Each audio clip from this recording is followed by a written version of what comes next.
Look, when you're going into Walmart, when you're pitching the Walmart buyer, that Walmart buyer turns around, looks up your product on Amazon. Is it worthy of being on Walmart shelves? And the same thing goes for TikTok, right? Like, do people love your product? Is this going to crush in store? And so it makes it much easier to go into brick and mortar when you have successful online presences.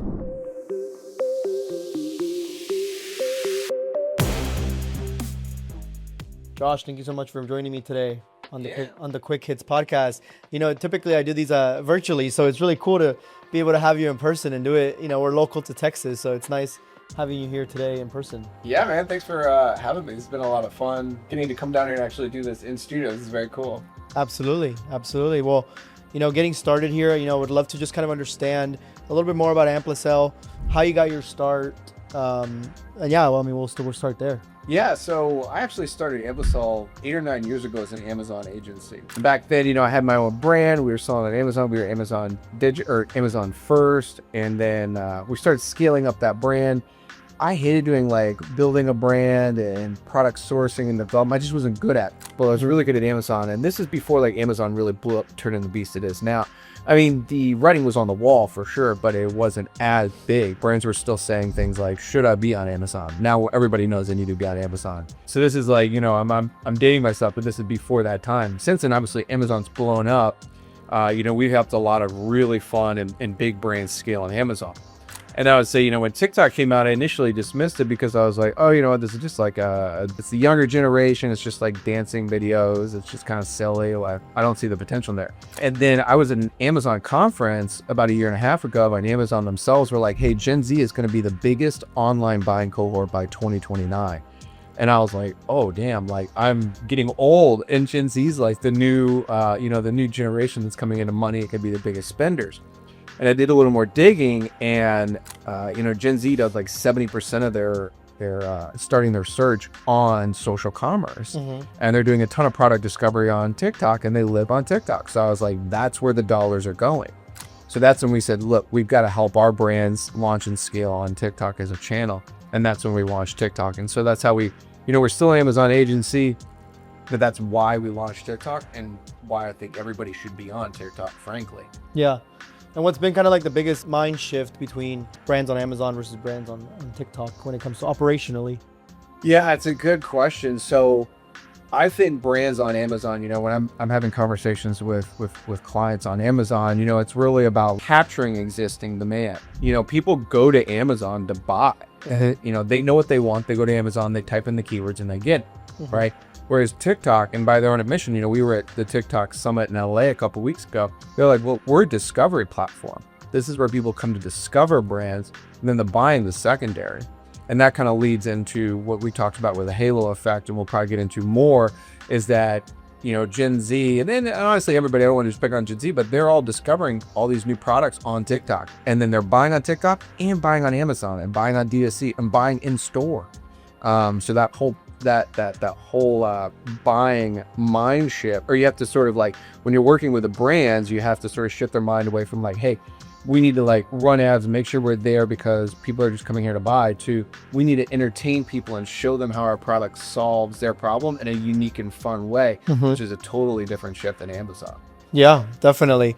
And what do you think people misunderstand about the platform still? I mean, it's funny. I'm on calls every day with brands, and I think for them it's just wrapping their heads around how people find and buy products on TikTok. Like I'm on the phone with some, like, you know, older gen CEOs who are like, you know, my grandkids are on this, you know, and they're like, I thought that they were just doing funny dancing videos. So like, you have people that have like no idea how it works, right? But they run these big companies. And then you have sort of like the heads of e-commerce who are like, yeah, we need to be on there. We get it. But they're more so like, how do we succeed on there? You know, we all know on Amazon, create a great listing, run ads. Whereas on TikTok, it's like, obviously you have to have a great listing, but then it's like, you got to get your product in the creator's hands and let them create your content. So it's just a shift on the how. Well, I mean, the stats are crazy. I mean, there's 200 million active TikTok shop users daily. Yeah. They're on average spending about a movie length of time on TikTok. Yeah. And so, I mean, I don't think there's ever been a platform other than maybe like traditional TV that's been able to capture that much attention from people. Yeah. it's wild when you think that there's 320 million people in the U.S. Mhm. It's like 2/3 of the U.S. is on TikTok for an hour a day. Yep. That's crazy. That's crazy. Yeah, the adoption of that channel has just been wild. And I think TikTok shared, they were like, hey, growth was 89% year over year. And you look at some of these established channels like Amazon, their growth year over year was like 8-9%. Granted, Amazon still captures like roughly 40% of all online e-commerce, but TikTok is just growing like a weed. And I think that when we look at how people are going to search, find, buy in the future, TikTok is going to be pivotal. Yeah. And then that discovery effect. I mean, getting into like the Halo tool, obviously you come from that Amazon traditional background. How do you measure that halo effect, or how are you kind of showing a brand, hey, maybe you don't have to get necessarily the sales on TikTok. Look how much impressions, look how much views, look how many eyeballs you're getting, and look how that translates over to sales on other platforms. Yeah, that's probably, I have a deck where I'm working with brands that walks them through about selling on TikTok and how it works. And the halo effect slide, we spend a ton of time on it because that's where the sort of like the oh shit moment that they have. And I'll go through them and I'll be like, look, not only when you launch on TikTok Shop and you start getting sales on TikTok Shop and eyeballs on TikTok, not only are you driving a sale on TikTok, but you're driving incremental sales on D2C, incremental sales on Amazon, incremental sales in store. And I have a lot of fun stats I share. One of my favorite came from House, Haus, and they're like sort of like this marketing data agency. And they shared that where they studied all their brands and they said for every dollar that TikTok Shop generates on TikTok, it's an extra 54 cents in-store retail and an extra 35 cents on Amazon. And so they're tracking that across like Target, Sephora, Ulta, a lot of beauty, because beauty is the dominant category on TikTok, but that is just a huge halo just on in-store and on Amazon. And then TikTok released the Pixel, so now you can track D2C halo effect, and that's anywhere from 30 to 50% that we're seeing. So there's these huge numbers that are impacting all other channels just from launching and scaling on TikTok. Mm-hmm. Yeah, I would agree with that. I mean, I think people maybe see TikTok as a non-profitable channel, but they're not maybe taking into account that spillover to Amazon. But not only Amazon, you made a good point with the retail. I've heard from a ton of brands where because they got discovered on TikTok, they went viral on TikTok, they're able to get their products in all these different retail stores. Yeah. It's almost like a strategy play for these brands of like, hey, let's scale this up quickly and let's get into retail, and then that's like our long-term play. Yeah. Oh, you're so spot on. This reminds me of like Amazon like 5 or 6 years ago. I was talking to brands about getting on Amazon because they were still like hesitant. And I was like, look, when you're going into Walmart, when you're pitching the Walmart buyer, that Walmart buyer turns around, looks up your product on Amazon. They look at the reviews, the listing, see how it's doing. Is it worthy of being on Walmart shelves? And the same thing goes for TikTok, right? Like, do you have a presence on here? Like, do people love your product? Is this going to crush in store? And so it makes it much easier to go into brick and mortar when you have successful online presences. I mean, you look at like, and I forget the lady's name that started Tarte Cosmetics. I mean, she has blown up on TikTok, right? And now people are banging down her door saying like, we want your product. That's true. And Tarte's a good example. I mean, and people think TikTok is just for the younger generation, but just yesterday I was at a Mother's Day dinner with my family, and one of my aunts in her 50s, late 40s, and she's like shopping on TikTok Shop now. Yeah. She's like, hey, is Tarte on there? I'm like, dude, Tarte's on there. It's one of the best selling products. And I mean, it's just, I feel like even the older generation or just people who maybe aren't your typical demographic are getting more into TikTok as well. Yeah, it's wild. I mean, I myself, I never shopped on TikTok until we launched, and then I added TikTok to my phone, and I didn't shop by intention, right? I'm just scrolling, and then one day somebody got me with some great content. It was literally like the hook was like, do you have neck pain after sleep every night? And I was like, that's me. And then they're like, are you a slide super? And I was like, yes, that's me. And then, they went on through a whole pitch of like this really cool pillow that gets rid of, neck pain from side sleeping. I literally bought it in the moment. It's like $50. And it's like, that's how it works, man. That's how they get you those hooks. No, I mean, absolutely. I guess, going back to like the agency, operationally speaking, when a new brand is trying to come on, one, what does like the ideal customer profile look like for you for a brand that you want to take on? And then two, what's like those first 90 days look like on TikTok Shop for your brands? Yeah, number one, I think I think the brands we want to bring on are the brands that are going to be successful on TikTok, right? Everybody wins. And I think what defines the brands that are successful on TikToks are, number one, a product with a clear, demonstrable, like before and after. Here's the problem. Here's how we solved it, right? And that's why beauty does so well on TikTok, because it's like, yeah, I'm making a joke about myself, but it's like, I'm ugly and then I put on this makeup and I'm beautiful, right? Like it's such a clear before and after.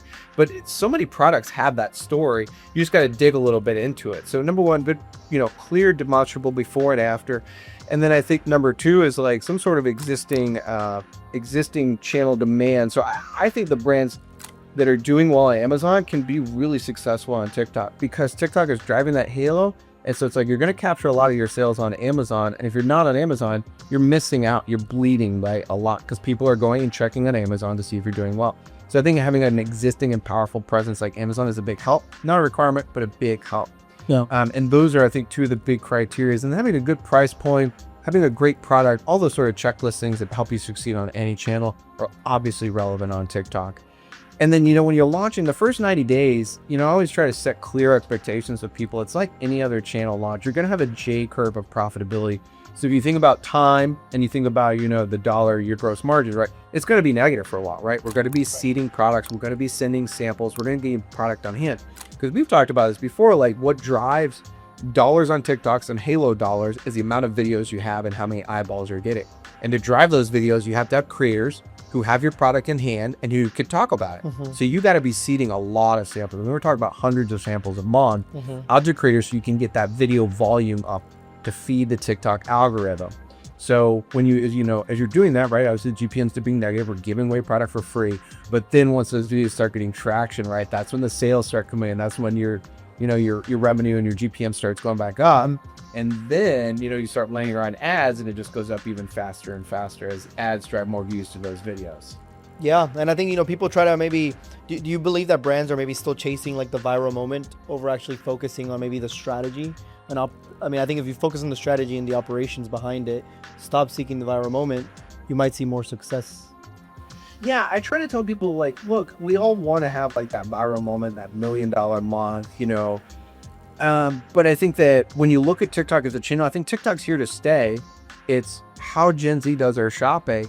If you're getting on here now, look at this as a longer term play, like the next 3, 4, 5 years as Gen Z gets more and more buying power, right? And still doing their shopping on TikTok.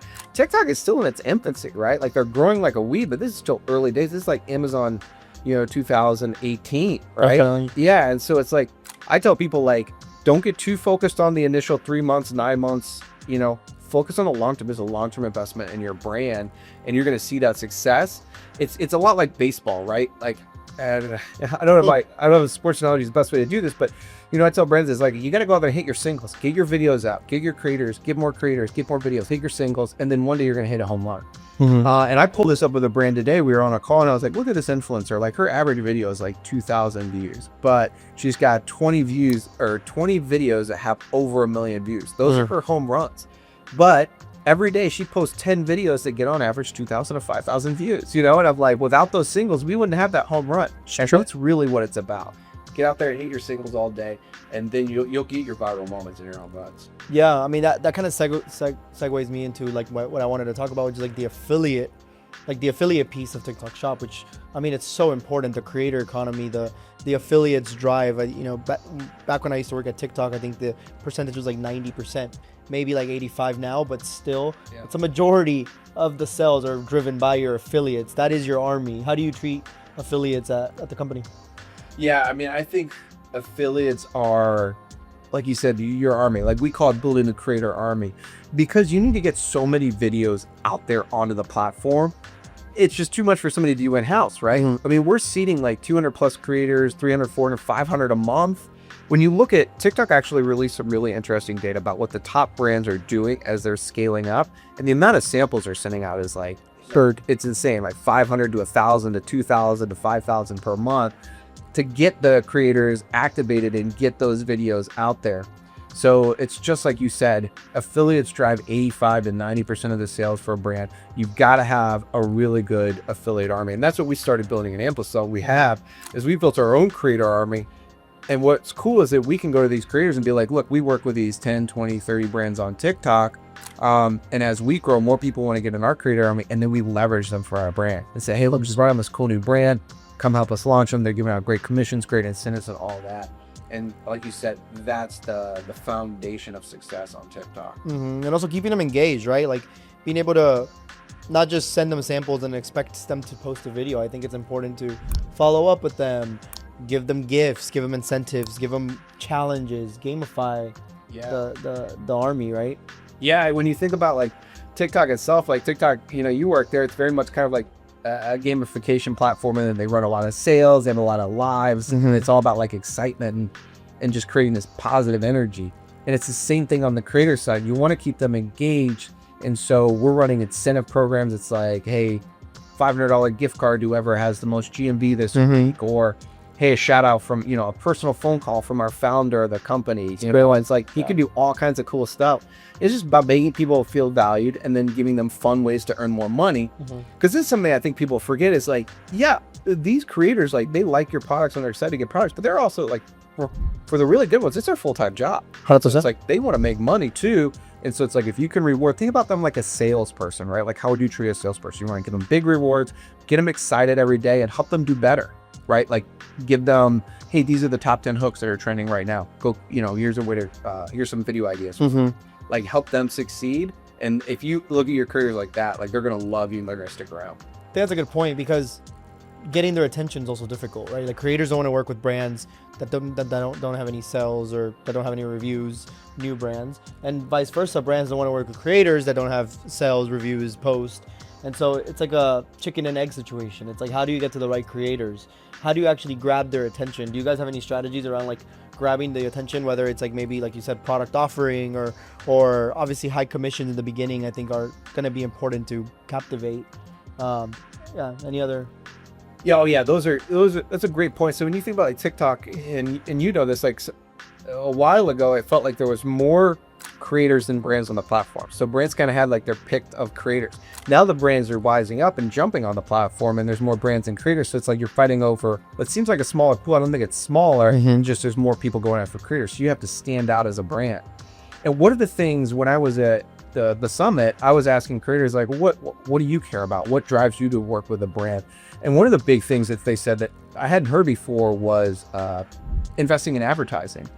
And so they're like, look, if I know you're going to put ad dollars behind this, like not only are you investing your money and seeing this channel succeed, but you're also going to drive more views to my videos. So it's like you're putting your money where your mouth is and investing. So I think when we go to creators, like we're like, look, we've got heavy ad budgets. Here's our ad budgets to drive revenue. This is if it's a cold start, right? And the brand doesn't have success on that channel. We'll also share, like Amazon numbers or D2C numbers and be like, look, here's what we're doing on this channel. We're going to do, 5x this on TikTok. Do you want to be along for this ride? You can earn X amount of dollars if you get as many sales as we think you can. So also forecasting for them, that's really cool. If you go to them and you're like, hey, look, if we do 10 million in sales and you're 2% of our 10 million and you're getting 40% commissions or whatever in the early days, here's what you can make with us. So showing people the numbers, the creators the numbers, and then showing them the ad dollars, those are two additional ways that we help that drive people to say, yeah, we want to work with that brand. Yeah, definitely. And how are you approaching live? I think everybody agencies all have a different perspective on live. Brands all have a different perspective on live. How is Amblacell? Yeah, live is interesting. So if you're out there and you're kind of like wondering about what live is, it's essentially like you're creating, and it's kind of just what it sounds like, right? It's a live video. You go live, you hop in front of a camera, go live, just start talking about, glasses or mugs or whatever. You're like, this is awesome. Yeah. As you can tell, I'm not a creator, right? I'm terrible at it. But, live is sort of like this, it's almost like this different platform within TikTok. And it kind of creates, like, not all creators do create it live, right? Like it takes a special kind of creator who can sit there for 8 hours talking about a product, right? And like engaging with the chat. So they'll see a chat, they'll be engaging with the chat. People can ask questions, can interact. I think Kevin Hart did a live that went super viral, but it's Kevin Hart, right? So when you're working with brands and creators, or when the brands are working with creators, it's not always gonna be like Kevin Hart level, which is kind of like a layup, but it's gonna be creators that that have a really engaged audience. And so we're seeing like maybe 10% of revenue come from live. Like it's still a small amount, but I wouldn't throw out the baby with the bathwater, because there have been some brands that have gone viral with their lives. And so once again, it's like kind of like taking your at bats. Like I would invest in it and I would do it and I would swing for it. But just as of right now, it seems like the bulk of revenue is still coming from off live. Yeah, I would agree with that. I mean, I think obviously TikTok last year was trying to push live really heavily. I think they still are, but it's in China it works. I took a trip out there to China with TikTok and it was insane. Yeah. Over there you have the Louis Vuitton selling, $1,000 plus items on lives, and Nike has a live studio, and basically everybody's doing live in China, which is really cool to see. I just don't know how that's going to translate to the American market. But 10% is still significant, right? Like 10%, I think it keeps growing. It's going to continue. I think in their ideal mind, it becomes an even playing field where, it's like 25% comes from this, 25% comes from it's like an even split. Yeah. And so I think they're going to keep pushing and investing in live and investing in the shop tab, which is like your Amazon marketplace. For those that don't know, TikTok has like their own marketplace as well. And so I think all of those channels are going to also get their own push and investment. I agree. I think TikTok's always trying to figure out like, okay, what works, right? And they're always going to be trying new things. And like you said, like live, even if it's 10% now, I think it's going to grow. Like I definitely wouldn't ignore it. And to your point, like, yeah, the Chinese have this down to a science, man. They'll have like, I mean, I wouldn't even say they're like rooms, all like warehouses just with setup with this, cameras, lights and all that stuff. And people are just like, pitching stuff nonstop. It's wild to see. It is. I haven't been to China. I've just seen the videos of them doing it online. I'm like, this is crazy. It is crazy. But even here in the U.S. now, I mean, you have a couple of agencies in LA that have the studios, and I've been to some in Miami. Like people are building out the live studio, so they're betting big on the live here in the U.S. as well. Yeah, I think it is probably going to be a key part of the future, like you said. Yeah. Yeah. What kind of categories do you see exploding this year on TikTok Shop? That's a great question, and I think it's going to be like, I think beauty. If you're a beauty brand, like the beauty brands have really gotten on. The apparel brands have really gotten on there. Obviously, there'll always be new entrants, but I think those two categories have really filled up. I think now based on the conversations I'm having with brands, it's a lot of like niche brands, like beekeeping supplies, right, or tools, like wrenchers and mechanics and tools for wrenchers and mechanics and things like that. Like a lot of these like niche hobbyist categories, these are all the brands that I'm talking to, where I'm also seeing the influencers in their category growing their follower accounts and growing their GMV. So I think it's going to be like all the non-obvious categories that are kind of like filling up like hobbyist and niche and things like that. Yeah. Based on the brands that I'm talking to and like the followers that I'm following and watching. Well, I mean, I've hung out with some Amazon people, and they always say the riches are in the niches. So it's like you got to find those pockets. Yes. And the shameless plug for Kruva here, but I feel like with the AI creator search, that's where, I mean, if you have a really beekeeper, like how are you gonna find those type of affiliates? Yes. So you need like an AI creator search. You need something where you can actually go and like look for the right creator that matches your ICP, right? Yeah.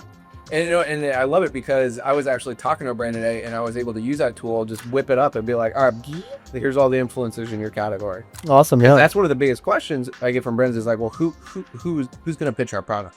And then I could use Kruva, pull it up, be like, here you go. Yeah. And we start going through them, and they're like, oh, that's really cool. Like that's when they really start getting engaged.